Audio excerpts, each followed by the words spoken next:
Hi, it's MIlle Petrozza from Kreator for Headbangers Ball, and I'm sitting here on the tour bus of Cathedral. Hi, how are you guys doing? Hey, how's it going, Governor? All right? Not too bad. Doing fine. So how you feel being on this tour? You have a lot of fun? It's been all right. Yeah, I'm really enjoying it. It's like playing the shows is great. It's just the bits in between where you get like a bit disillusioned with where you are, who you are, and all that kind of stuff. You know, living on a mobile home for 3 weeks and stuff, and just Utilising nocturnal alcoholism. Okay, so your influences range from the 70s progressive bands to some of the new wave of British heavy metal to folk music. well, yeah. And do you think your music incorporates all these styles? Yeah, I mean, we all listen to different stuff outside of that as well. So I guess everything we listen to, like, sort of filters through us individually and what we eventually come out with. But I guess the main like sphere we draw our influences from is the 70s. Yeah, we're not trying to like recreate the 70s, just to, like getting the groove from it. With a very much 90s sound, I think. What did you achieve on the new version of Soul Sacrifice that you didn't on the album version? What did you decide to produce yourself? Well, basically, the stuff we wrote on, I mean, when we started Cathedral, I mean, we didn't really, the main emphasis we had was being really slow and heavy, you know. Just as, not necessarily a reaction against death metal and extremely fast music, just that we'd been listening to bands like Trouble and St. Vitus for a long time, and these bands hadn't really achieved anything, nowhere near what they deserved to have achieved, you know. And so we just like took their most extreme parts and tried to generate them across, you know.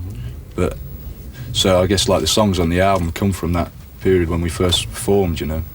And when we actually wrote all the stuff, when we actually recorded all the stuff for the album, we realised it was all just totally slow and totally miserable and totally heavy, which is what we were into.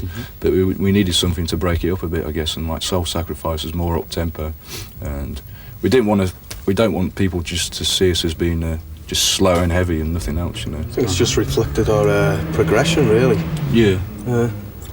Yeah, I mean, like, the reason we produce it ourselves is because You know, the sound that we're after. we know exactly what we want as a band, you know. We don't want somebody else coming in and telling us what we want, because what's the point when we know it ourselves, you know. So, and like with the new EP we've done, it was all very spontaneous, really, because the songs were written as in just riffs on a cassette or something, and because we all live so far apart, we very rarely rehearse, so we really don't know exactly at the end of the day how the actual thing is going to come out. But we all just like sit at home, putting our own thoughts into it, and like when we go in the studio, it all comes together like that, you know. So you guys have a new drummer, right? Yeah. So I think he fits in a lot better than. I mean, you see on the album that was just a guest drummer anyway. He was a friend of ours from America, from a band called Penance, because we lost our other drummer like about 3 months previous to the recording, and we had to record our album. So, I mean, the drummer on the album, he came over like a week before we recorded, and he had a week to learn all the songs. And we just went straight in the studio and did it. But now I think with this new drummer, we've got like a lot more of a punch to what we're doing, you know. Yeah, he's a great drummer. A lot more of a solid sort of bass there, you know. okay, I think we want to check out your video right now. Here's Cathedral with Ebony Tears. Hi, this is MIlle from Kreator for Headbangers Ball. I'm still here with Cathedral. I want to know what experience did you make with your previous bands, and that you put to good use for Cathedral?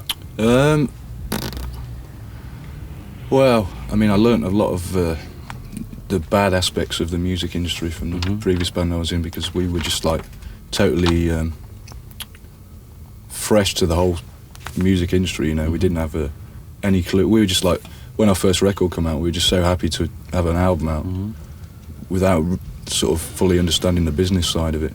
And we got ripped off a lot along the way, and fell into a lot of traps which we couldn't really, which I felt I couldn't really get out of, and you know, ended up sort of trying to please an audience instead of pleasing ourselves, you know.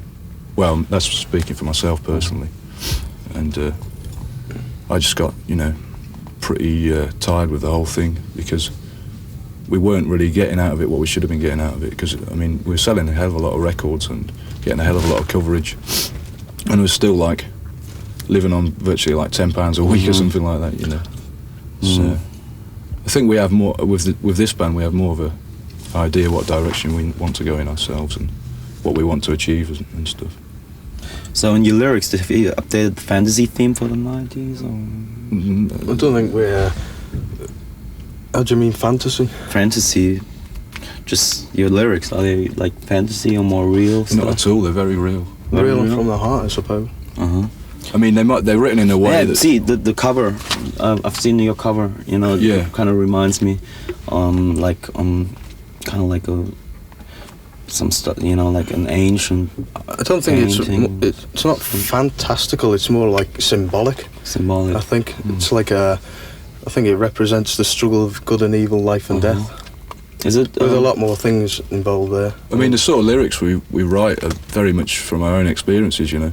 I mean, to us they're very basic, but because they've come from ourselves, we don't want to give ourselves away too easily, so they are often disguised in a way that might... I see. So that might sort of... they're not directly... No. More metaphorical, I think. So is it the cover artwork? Is it an ancient picture, or is it like a more... No, it's a friend of mine designed it especially for us. Oh. Great artist. Yeah. I just gave him some ideas and that's what he came up with, you know. It's really cool. So how do you see yourselves fitting in the overall spectrum of heavy rock?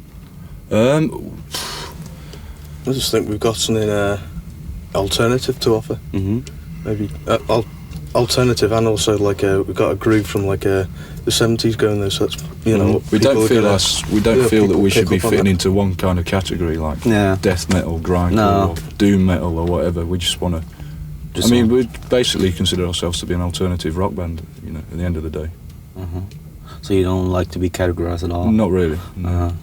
I understand that. So next we see the new video by COC. Good lads. Yes.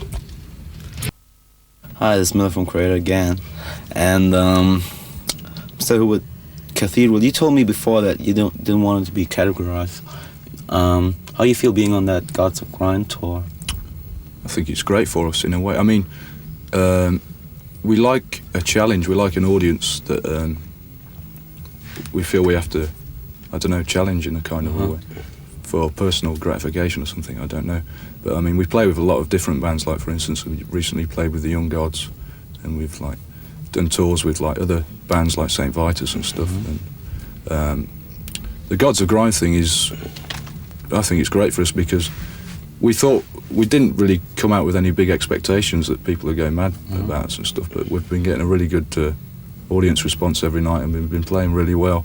I mean, the majority of the audience is like a death metal audience, and I think it proves that they are sort of, that audience is looking for something a bit different, you know, because it's been like going on for so long, the same old standard death metal thing, you know, which hasn't really developed into anything else except sheer aggression, you know.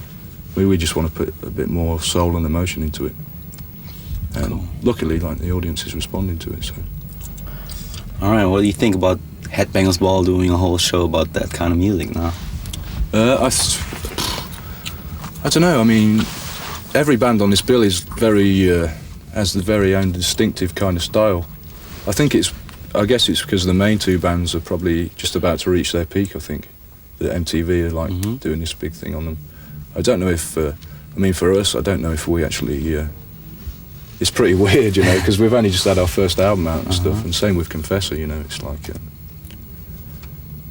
it's great. Obviously, it's great that so early in our career that we're going to be featured on this big MTV special. And it's still a bit strange to us that we are, you know. And it's strange in a good way, though. Obviously, any kind of publicity like this is obviously great for us, so we're really happy about it. So now I think we're gonna see you live right now. Right. And after that we're going to see Carcass, and yeah, see you then. Nobody's seen this for 100 years.